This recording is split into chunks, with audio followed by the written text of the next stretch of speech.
Hey guys, it's Ravenhawk6910 reporting once again. So today I want to take a moment to show you guys my fleet of steam locomotives from Canadian Pacific. As of the time of recording, I currently own 8 individual engines. Half of them are from Rapido's Icons of Canadian Steam line, while the others are brass pieces from Pacific Pike and Van Hobbies. I started building this little part of my fleet in 2024 by selling off models I was no longer using and used that money to acquire what I did. Now, I didn't intend for it to go the way it did, but sometimes that just happens and certain things fall in your lap, forcing you to strike while the iron's hot. So with that being said, let's start off with the very first engine I got, which in this case is Canadian Pacific D10 460 number 962. This model is from Rapido and is equipped with DCC and ESU lock sound and LED lighting.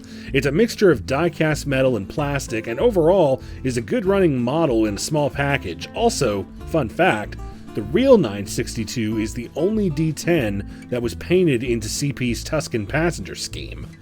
Now, the same day I ordered the 962, I was alerted by a friend of mine that a second D10 had been listed for sale on Facebook Marketplace. This one was CP 922 in the black CP freight paint scheme. In a way, I kinda was PO'd that I hadn't seen this sooner, but I had the money, so I said, okay, let's have 2 of them. And honestly, it worked out well for me because 922 is also a fine locomotive and has become the main locomotive I use on the branch line, and it's fun to run them together as well in a doubleheader as they are perfectly speed matched. Moving from the D10s to the newest arrival, H1B Hudson 2816. Well, sort of. See, at the time this was released, I didn't have the funds for the actual 2816 Excursion model, so I opted instead for this painted unnumbered version of the engine, and I will eventually decal it for the 2816. Problem solved, and saved about $300 in the process. Now, mine was also a straight DC model, and I had to add an ESU lock pilot to mine, which was easier said than done, as the decoder goes in the boiler on these models instead of in the tender. It can be done, and I did it, but I doubt I'll be opening it again to upgrade it to sound. That being said, though, it's a fantastic model and was well worth the wait for Rapido to release it. However, while it's nice, it is not my first H1 Hudson. I'll show you that one in a little bit. Moving on, it wouldn't be a Canadian Steam video without a bit of royalty, and Canadian Pacific 2860 is just that. The famed Royal Hudson, which ran for many years out of British Columbia, was the first steam engine Rapido made. Now, mine was not without issues, and it did have to go back to have the motor replaced, but Rapido handled it with no problems, and the engine is running smooth as silk now. And of course, being the excursion version of the Royal Hudson, this one does say British Columbia on the tender, which sets it apart from normal CP steamers. Now, before I move on to the brass models, I do have a couple of honorable mentions. These 2 tenders. One is a Rapido H1E Royal Hudson oil tender, and the other one is a custom-built auxiliary tender.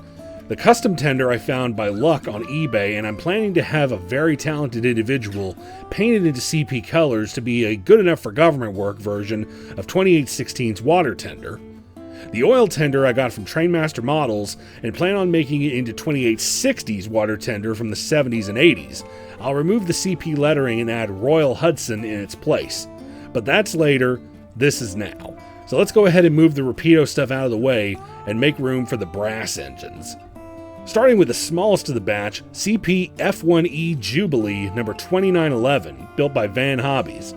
Now I know what you're thinking. It's not painted, why does it have a number? Well, I picked this number for this particular unit because I'll have it painted into Canadian Pacific's black and gold scheme, of which 2911 was the only Jubilee to wear such a scheme, which I think made it look very unique and set it apart from most CP steam locomotives.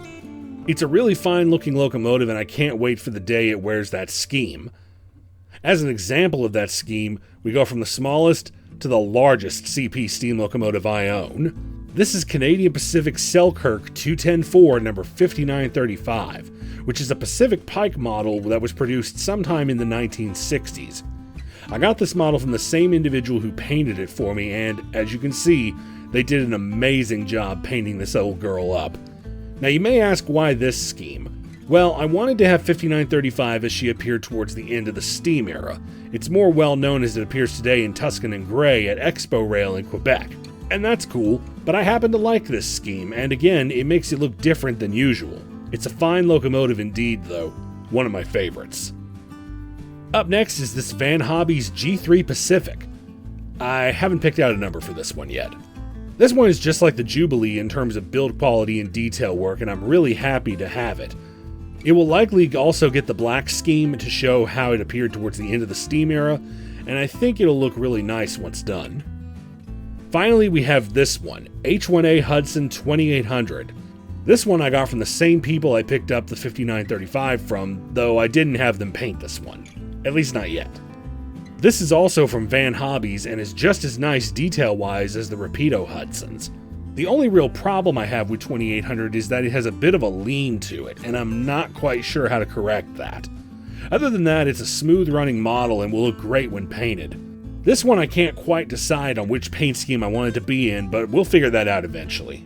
But with that, that's it. That's all 8 of my CPR steam locomotives. As I said, I didn't intend to get this many so fast, but I'm glad I did, as they all look really good together, and they look good sitting on the shelf together too. I hope you all enjoyed this video, and if you did, please leave it a like, subscribe to the channel if you're new, and leave a comment down below on your favorite model from this little collection of mine.